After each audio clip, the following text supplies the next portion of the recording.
Okay, I have to admit something. I've been watching TikTok too much, and like, there's like a trend on TikTok. I don't know if it's like crossed over where people are like, there's a horrible song. It's do do do do do, and people are doing this like side thing while someone's trying to stab them. Oh yeah. oh, oh, Yeah, what oh. is up with that? It's like stuck in my head, and I just can't get that little bleep song out of my mind, and it's driving me absolutely bonkers. Between that and Sam Smith, a song that hasn't even come out yet, and I'm so sick of hearing it. Oh, the corn song is one in my head. Oh, It's corn, it's corn. a big lump of doves. It's got the juice. It's got the juice. I'm It's glad he's got having his the little moment juice. though. That little kid is adorable. It just the song He is is. ubiquitous anymore on L. TikTok. Shout out to Cbot. That whole burr burr burr burr burr burr burr Is that the sex one? That is the sex one. That is, in fact, the sex one. I'm surprised Steve hasn't started yelling it in the background. Yes. The one where the guy revealed that he used that song to fuck his girlfriend for 2 years, and then she was like, I cannot do this anymore. That's horrible. Yeah. My favorite were people were like, you could not have waterboarded this information out of me. I never want to even think about that. Apparently, like, his Reddit name was his actual name, and he made a TikTok about it, and I was like, my brother in Christ, what are you doing? No. Stop. No. What Anyway. what are we doing? And this has been TikTok Live. Welcome back to Little Cuts, our TikTok weekly corner. Do. our weekly minisode where we talk about TikToks, apparently. No, we talk about the things that we've been watching and reading, I think, this week. I'm Terry. And I am Mary Beth, and this week we are talking about that twisty new horror film, a horror prequel, an adorable mockumentary, a book that is seared its way into Mary Beth's subconscious, and a morgue receptionist named Poop and Plots. I mean, how can you go from talking about a book that's seared into your consciousness into Poop and Plots, but we are going to make that shit work. I swear to you, they could not be more different. I guarantee to you that they are so different, but that's okay. That's what we love here. But I want to hear about that twisty new horror film. So I was having a struggle about what to cover this week because I've seen a couple things this week and a lot of them have been not good. I saw the new Thor movie. Sorry, Andrew Lassane did not like it. He told me to delete that comment on Twitter, but I did not like it. And then I saw Devil in Ohio, which feels like a low rent version of Servant. It's very bland and it's not very good. But I watched the whole goddamn thing. I don't know why.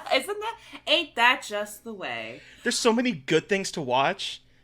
And I sat there for 8 episodes, 5 hours and 56 minutes, I think is what it said, watching this fucking thing that is so bland. It's so inoffensive. It's like, it's not even terrible. It's just so inoffensively boring.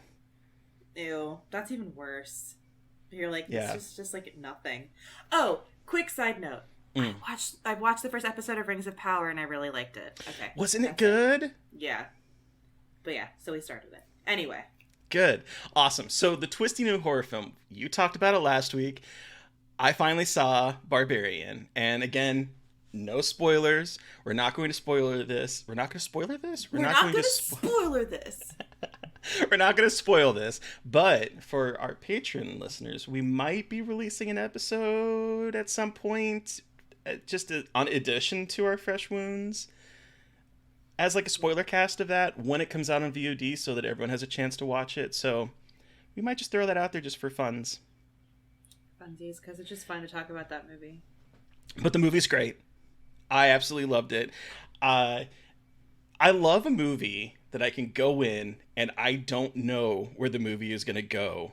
And I don't know where it's going to keep going because this movie just inverts on itself, twists, does fun things.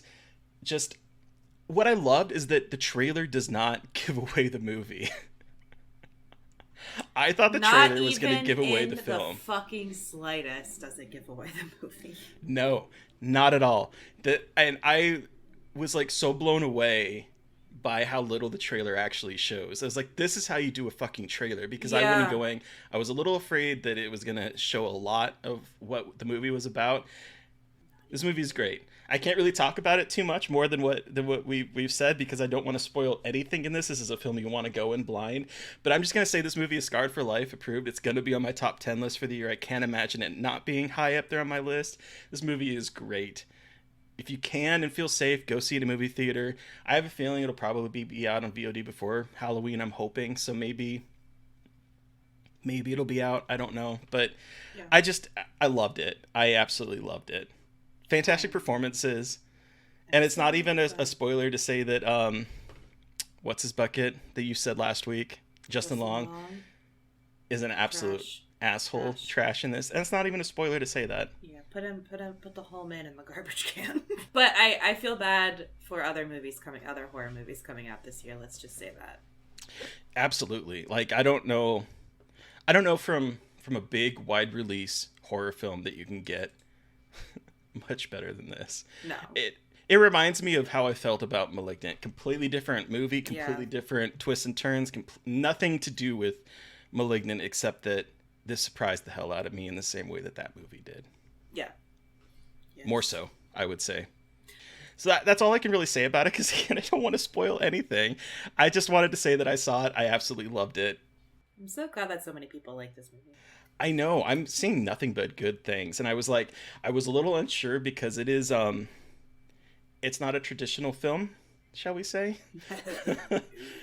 And so I was kind of curious how that was going to go over, but it seems like most people are just like over the moon with it. So horror prequel. I'm really excited to see this one too. I'm hopefully seeing it this weekend, but tell me all about this one.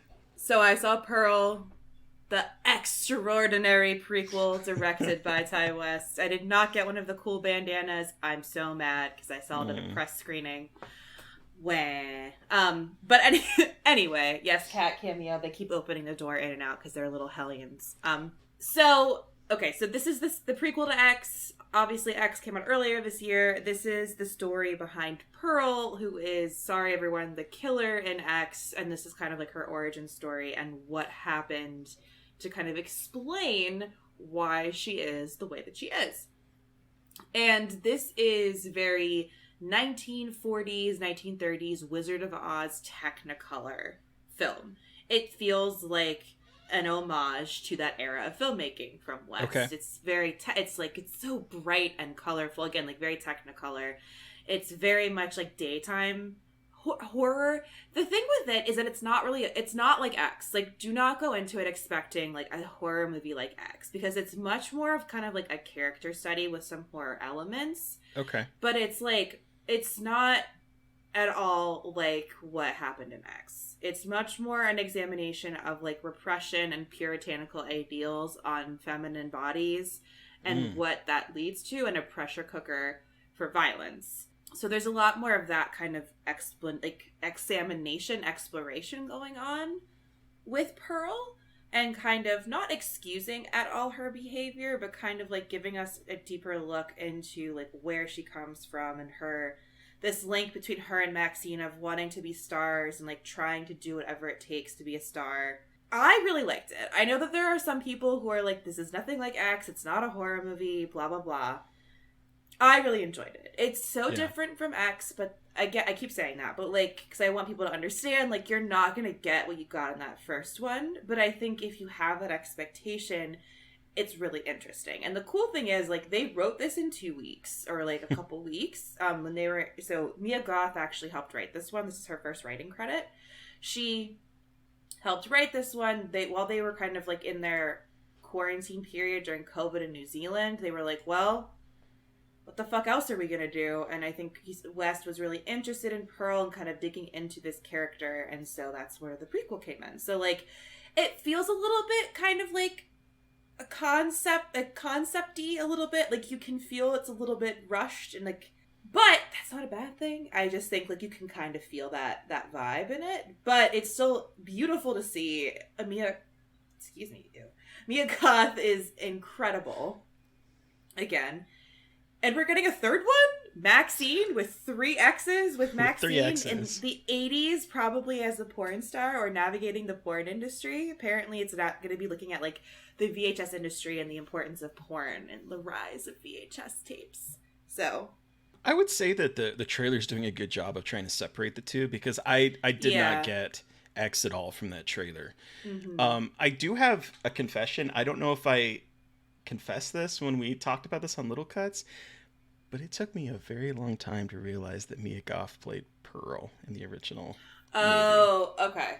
Okay. And like, yes, there's that shot of, on the television, and I honestly thought that it was Maxine, that she like used to be named Pearl, and she's like, I was so confused at the end of the movie. Oh, okay. I know that makes me look stupid, but I really was confused by the end of the movie. And so when they were talking about Pearl and Mia Goth, I was like, what are you talking about? And then I realized, but it took me an exceptionally long period of time to realize that Mia Goth played both characters.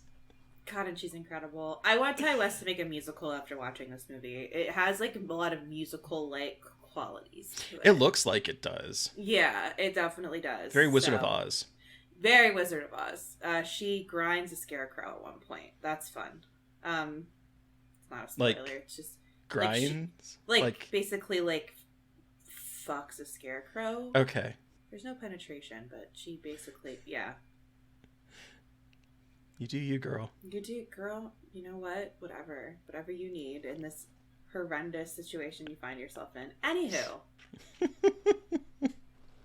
Just don't get splinters. Oh. That's the only thing I would be afraid of. She's wearing pants. She was wearing Oh, pants. okay. Okay, triumphing. More power to you. Sorry, I should have qualified that one. Sorry. Oops. What's this adorable mockumentary? so speaking of sex, no. I'm sorry, E. I'll just wrote hey humping, and I'm just like, I'm gonna die. Hey humping. I don't even know how to segue from that to this most adorable PG movie I've ever seen, called Marcel, the Shell with Shoes On. Oh, you saw it! I haven't seen it yet. Oh boy, it's gonna be a fun transition from that into what I'm talking about. Girl, I know. Anyway. So Marcel, the Shell with Shoes On, which is a A24 movie as well. So there's the connection, I guess. I didn't know what to expect with this movie. I just knew that it had this adorable, I didn't really know what it was. I think it's a slug. You've never seen the video? Mm-mm. You never watched like the initial Marcel the Shell with shoes on. He's a little shell. Sometimes he uses a Dorito as a hang glider. Yeah, I did. I really did fucking know. love Marcel the Shell. Anyway. I didn't even know until like probably around the time the movie came out that he was based on a short film. I didn't know. But yeah, so this is directed by Dean Fleischer Camp and written by him, and also co-starring him, and also Jenny Slate as the voice of Marcel, the titular shell with shoes on, that I believe is a snail. Is that? No, he's just a shell. He's not, because like, he talks about how like you have to like find new shells, and some of his family members, one of them was a tampon. Oh yeah. I think he's just a shell. I don't think Okay. I think it's just like a weird species of shell. I think. But, I never got the idea that he was like a slug, or he's just like some weird like a shell people. But it's a documentary about him where Dean Fleischer Camp, his character Dean, rents like an Airbnb and discovers Marcel, who is living there alone with his I think grandmother named Connie, played by Isabella Rossellini, who What's so wild that it's Isabella Rossellini? who this is the second movie or second thing I've seen her in recently. She has this really great cameo in a TV show that I don't want to spoil.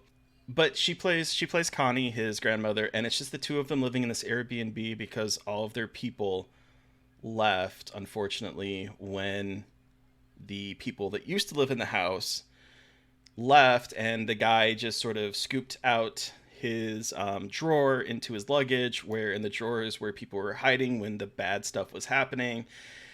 and takes them. And so he is stranded there with his grandma, trying to live in this house and do things as a small shell that his community used to do together. So he would create, he would use like the mixer to shake the tree so that apples will fall out of the tree, and he has to like do all this. There's some really cute things where he tips over honey and he uses honey to like walk on the wall. So there's little tiny honey footprints as he is walking up the wall. There's all these little cute little things that he has to do to basically navigate being a small shell in a human-sized world when his community is gone. And it's very emotional. This movie made me cry so fucking hard, because he's trying to make his life. He has this ailing grandmother who is losing her mental faculties, it seems like, and Jesus Christ. It's making me upset. It's so sad, but also heartwarming, and it becomes like the Dean is filming Marcel and putting the stuff on YouTube, and Marcel's getting all of this like famous, and people are showing up at the house, and it just like builds up this story about this little shell that is trying to be independent but is missing his community, and it's so good. It's made me cry. I just like had my box of Kleenex, I knew it made me and cry. just like would grab one, go blow my nose, throw it to the side, and grab another one because it was making me fucking sob. It's so good though.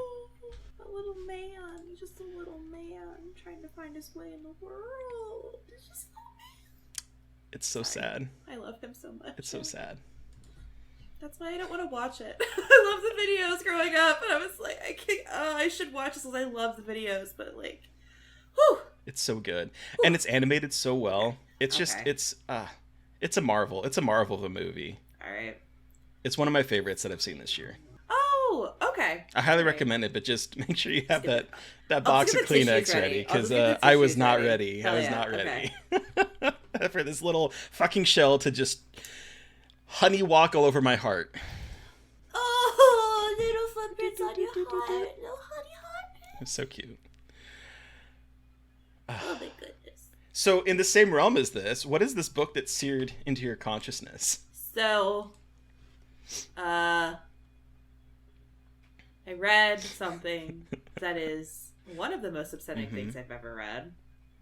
It is called Gone to See the Riverman by Christopher Triana, whatever.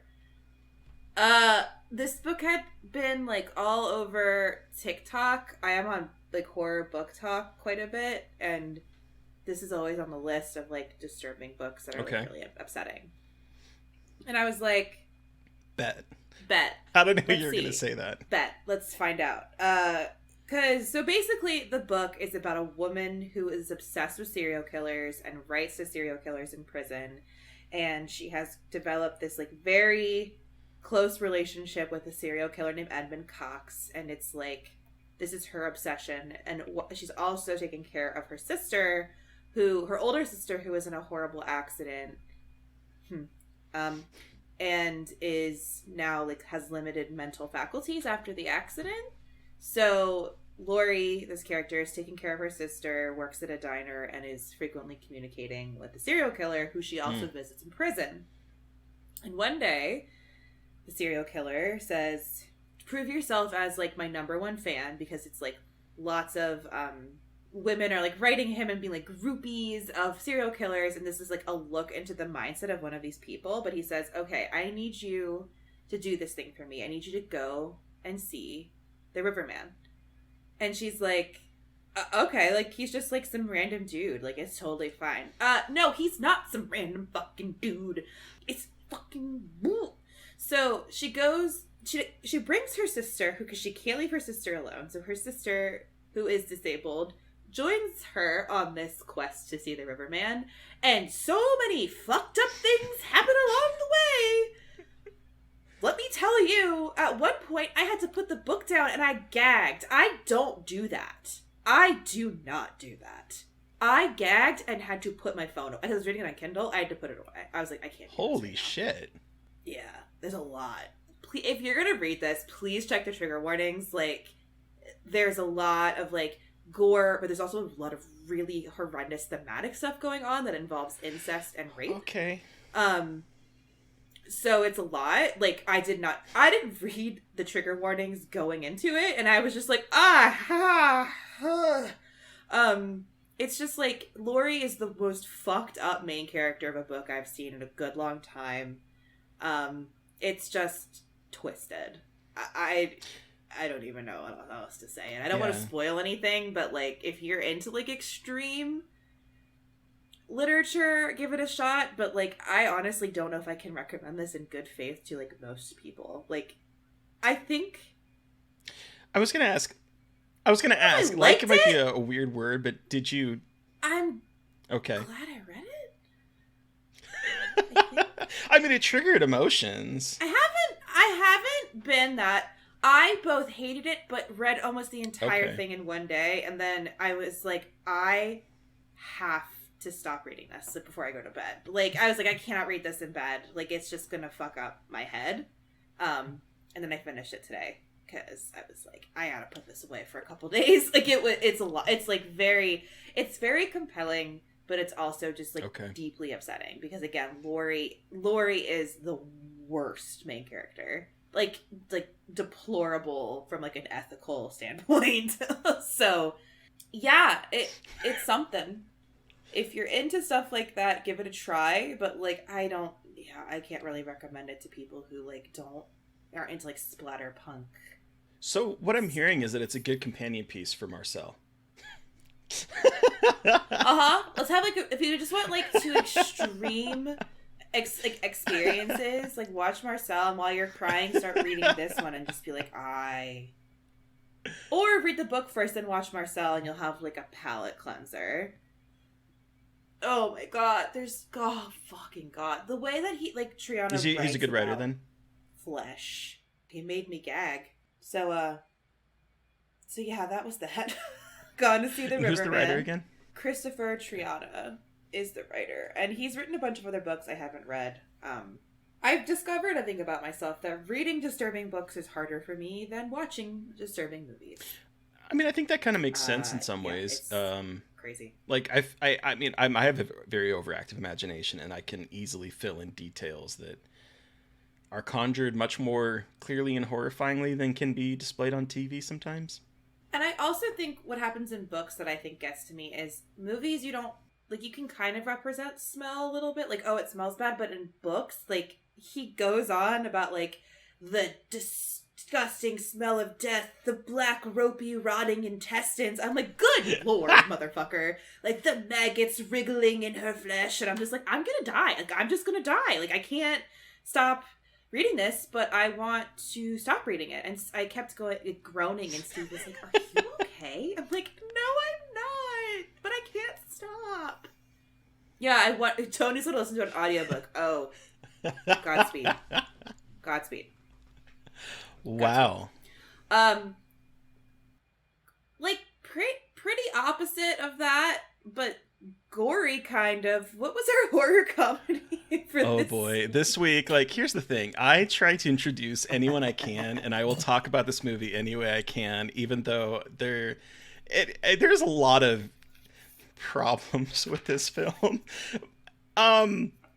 But I think this movie is fantastic. It is The Boneyard from 1991, filmed in 1989, which I think makes sense because it feels like an 80s film that time forgot, even though it was released in the 90s.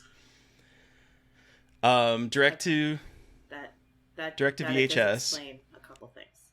I gotta. I could talk about this movie for days, but I gotta know, what did you think of my favorite protagonist? A fat English teacher who's depressed and is a psychic, who I just absolutely love and adore, and Stan as a fat English, not professor, but went to school to be an English teacher. I'm not psychic, have some depression. I feel seen, and I loved her. But I gotta know, what did you think of this film? I liked the last part of it. I didn't dislike, that sounds bad. I loved her. I was like, oh my god, we have a fat protagonist who, like, isn't the butt of all the jokes. Like, I was very excited that she was in this film. Like, I get, because I mean, there isn't a lot of fat representation positive in horror, and she is just exists as a person. The big thing that gets people, like, that people talk about is her depression and her being a psychic.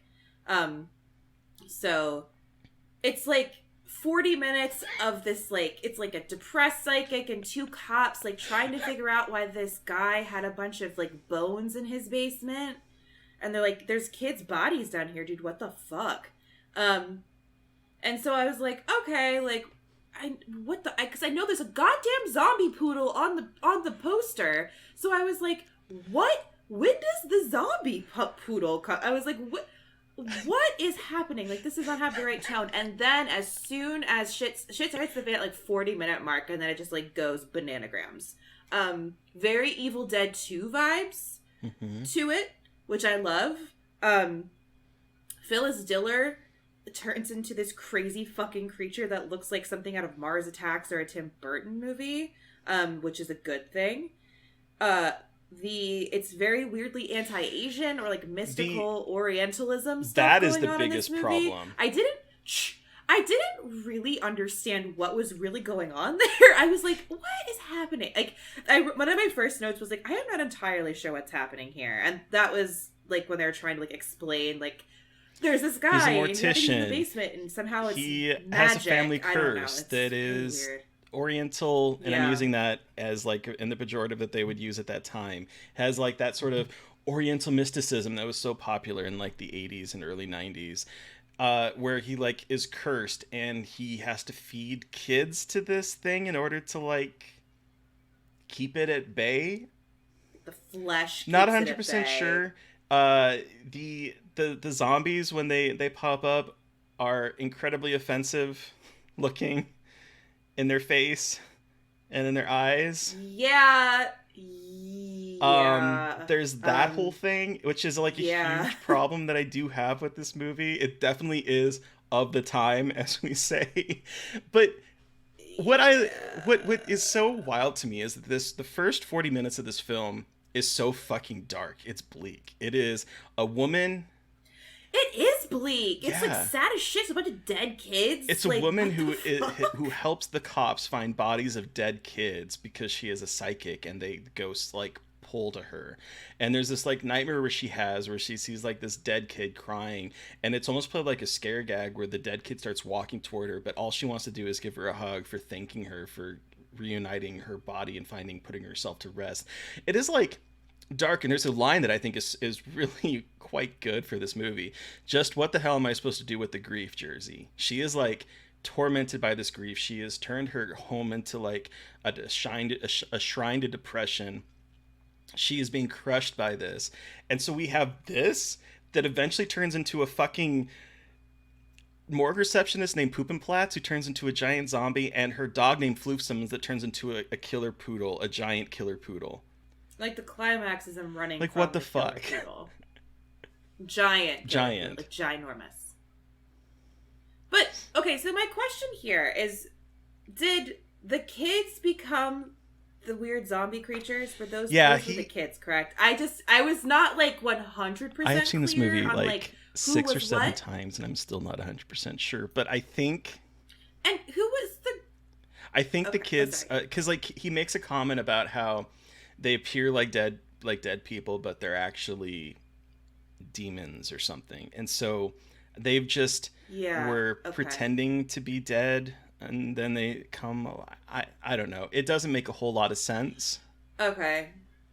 And then there's the woman who they cut. There's like a woman on the moor. Like she tried to kill herself and was unsuccessful. That's right. Okay. And she wakes up while they're slicing into her on the table at the morgue, on top of everything else. And I was just like, what? Like, it just goes from 0 to 60 very quickly in terms of just like people coming back to life. There are zombies that the practical effects are both really incredible and incredibly offensive. Like, it's like these two very interesting kind of like feelings to hold about that.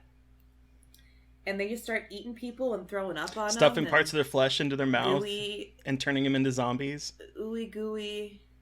Yeah. Yeah. Yeah. The score, by the way, Yeah. fucking is a banger. It is a banger. I was like, wait a second, that's surprising. And it's a Thanksgiving movie. It says Happy Thanksgiving. There's a big banner when they go to the morgue that says Happy Thanksgiving. Oh, also, okay, it's called the Boneyard because they call this Boneyard. morgue the Boneyard because it's closing down, which I love that it's called the Boneyard. And I love that Phyllis Diller's fucking poodle has a little pink bow and hangs out in the Boneyard. It's just, like, as soon as they get to the morgue, it gets, like, kind of ridiculous, and then it just gets like into, like, they're all two different fighting movies crazy smashed together. zombies. It is. And when, she first, what the fuck Which is one? her name? Allie. The main woman, the fat. So Allie, when Allie kind of discovers what's going on, it's got like, it feels very pre-Resident Evil. Like walking into the morgue lab zombie reveal, like you're walking into this like medical space covered in blood, broken glass, and you discover something eating flesh. And it has, I mean, I know it's not only Resident Evil, but I just thought of like, feels like a precursor to that a little bit in terms of like the way that's framed. But she grabs the axe out of the wall. It's actually a pretty good moment of tension as the camera follows her to discovering what is happening exactly. And then we have our zombie friends. I also think it's horrifying that there's a good chunk where they're like talking to the guy, the mortician, and he's on the TV, and there's just a tableau of dead children just like rotting in front of us, and I was like, oh my god, that's pretty fucked up imagery. I get more than I was expecting of just a tableau of dead children. It's very grim, which is so surprising because of the turns that it takes. And what I think is fascinating about this is that it was written and directed by James Cummins, who was in the makeup department for The Thing and did the special effects for House, a movie we have covered on the podcast, and did special effects for Enemy Mine. So he is like known for makeup, known for visual effects, known for like special effects, and then he directed and wrote this movie, and I believe maybe like a couple more in like the 90s, and then that was it. But he is a special effects person, and I think you can tell, particularly with the puppetry. I think that's why this movie feels in the back half like an 80s movie, because it is coming from someone that did special effects on some pretty big 80s movies, especially the puppetry in like House. Yeah, I was surprised at how serious it was for a movie that is advertised to be about a What's killer funny poodle. is that apparently there were two covers. There was a slipcase cover for this, and one of them was emphasizing the humor, and one was emphasizing the horror. So there were actually two covers for this movie, which makes sense because it definitely straddles that line between being like almost like a character drama in the beginning that's really fucked up. It's way less comedy than I expected it to be.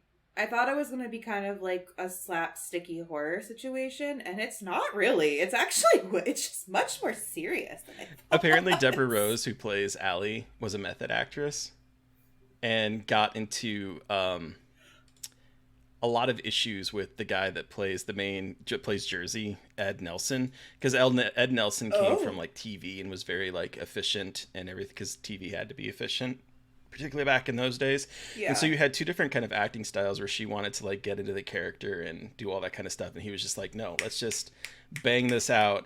And apparently they got into a lot of issues because she was very slow in terms of Imagine method acting for a 1991. Well, and that's what like, because there was like I have the Blu-ray, there's like some special behind the scenes stuff, and there were some interviews, and they're like, yeah, there was a lot of tension on set because what's his name, Ed Nelson, was like, this is a 1990 horror movie or 1989 horror movie, why are you trying to get into character's headspace? And then you have her like, what are you gonna do, become a psychic? Like, are you gonna like study how to be a psychic? Are you gonna like go to a morgue and hang out with dead kids? Like this ain't Gangs in New York. This isn't like Daniel. I love that. I don't mean to knock her.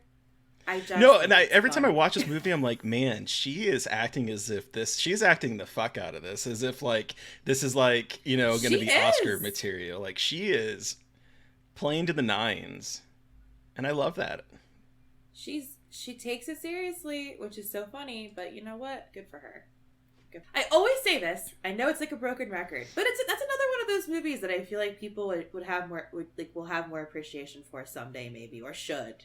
Like, the problematic aspects probably keep it that, like, it's very, like, weirdly anti-Asian, like, not no bueno. But that fucking giant poop.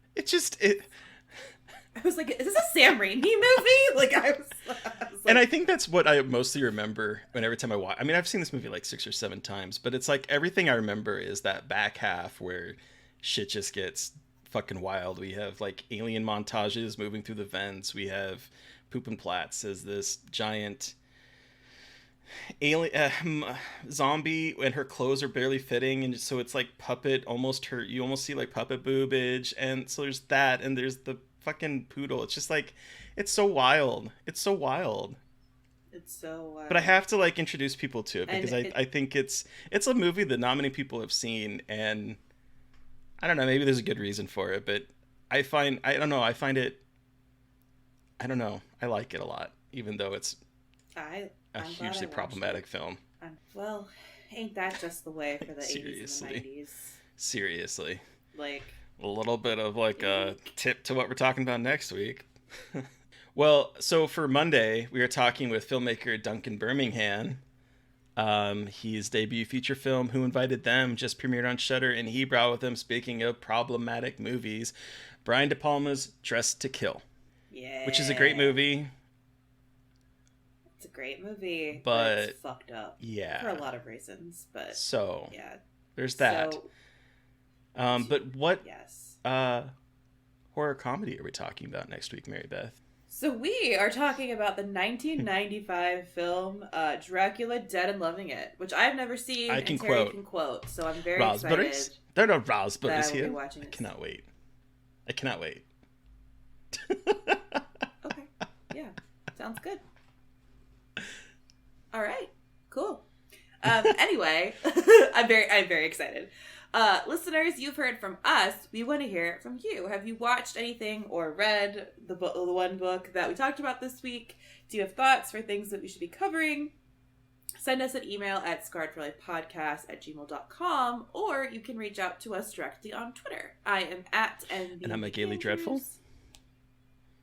And of course, don't forget to follow the podcast on Twitter at Scarred. And don't forget to review, rate, and subscribe. And also Patreon. We had a couple people sitting in watching us live, so if you want to experience all of that wildness, support us on Patreon, please and thank you. Yeah, man. There's Steve might show up. You won't see him on the podcast, but you'll see him on the live stream. You also get us a little bit more unfiltered in the video version. So. Oh yeah. Well, thank you to Eric Power for music. Nope. Thank you to Eric Power. Jesus Christ. Thank you to Eric Power for our artwork. Thank you to Sean Keller for our music. Thank you, everyone, for listening. Please stay safe out there, but most importantly, stay creepy. Okay, I'm gonna hit stop, everyone, but just wanted to thank you, because if I hit stop, it's gonna kick you guys out. So thanks for watching. Love you guys. Thanks for the support.